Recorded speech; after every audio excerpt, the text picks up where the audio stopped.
giveaway. Come avrete letto dal titolo è un video giveaway, quindi semplicemente non ci saranno altri tipi di contenuti. Benvenuti ai nuovi, perché so che i video giveaway attirano gente che magari non è abitué sul sito e quindi non mi conosce. Il mio è un canale di cucina e spesso accetto collaborazioni da box giapponesi, perché io e Giovanni adoriamo tutte queste cosine un pochino kawaii, ci piace assaggiare snack strani dai gusti improponibili. Nel dettaglio oggi vi parlo della Japan Candy Box. Non ho fatto e non farò una review degli snack, anche perché non ce ne sono più nella box, ormai sono assolutamente finiti slash buttati, perché alcuni non erano proprio il massimo, però a livello di gusto sempre si parla, sono più o meno tutte cose buone e piacevoli, però insomma alcune volte questi sono un pochino azzardati e non incontrano proprio il mio. Però se vi interessa sapere che cosa c'era nella mia box, trovate nell'info box il link al blog dove c'è l'articolo dove vi spiego i vari snack che ho trovato all'interno della mia box, dettaglio uno per uno, dettagliatamente volevo dire. La cosa bella è che a questo giro l'azienda mi ha offerto non soltanto coupon o sconti eccetera, ma il motivo che mi ha spinto ad accettare è che mi ha proposto di creare un giveaway per voi, ovvero di lasciarvi un link qui sotto nella descrizione, quindi lo troverete sia qui che sul blog,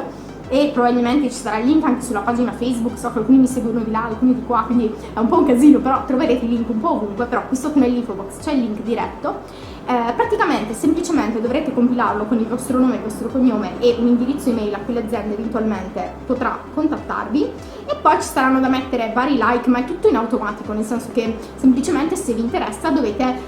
cliccare, si aprirà una specie di finestra a tendina, quindi dopo aver messo il vostro nome, il vostro cognome invierete e vi verrà tipo metti like alla pagina di Japan Candy Box, metti l'iscrizione al mio canale, insomma tutte queste cosine qui, ma le farete automaticamente da lì, e a quel punto parteciperete all'estrazione che avverrà tra una ventina di giorni, e poi verrete contattati direttamente dall'azienda, e se avrete vinto riceverete gratuitamente a casa una Japan Candy Box con di solito una decina di snack molto curiosi, molto golosi e soprattutto interessanti e bellissimi, perché tutti super kawaii. Quindi se vi piace il genere o se siete anche semplicemente curiosi, mi raccomando non perdetevi l'occasione, e soprattutto poi fatemi sapere in un commento se avete vinto, mi farebbe tanto piacere leggerlo qui sotto, il nome del vincitore, cioè sapere chi è, e soprattutto nei momenti in cui la ricevete fatevi sapere che snack avete trovato voi, perché ogni mese cambiano, e se vi sono piaciuti. A questo punto vi ho dato tutte le informazioni per sapere come partecipare a questo giveaway. Spero che vi faccia tanto piacere come ha fatto piacere a me accettare la collaborazione e appunto questo giveaway. Mi raccomando, se vi interessa spulciate sul blog, così capirete un attimino che tipo di snack si possono trovare. Se invece conoscete già il genere, affrettatevi, perché appunto i giorni sono pochi, purtroppo sì, ci sono solo una ventina di giorni per partecipare, però sono più che sufficienti, e fate iscrivere tutti, cioè anche la mamma, la nonna, la zia, cioè più iscrizioni avete anche in famiglia, più avrete possibilità di ricevere la box. Io vi mando un grossissimo in bocca al lupo e un bacione, e noi ci vediamo con il prossimo video. Mi raccomando, fatevi sapere chi ha vinto, Ciao!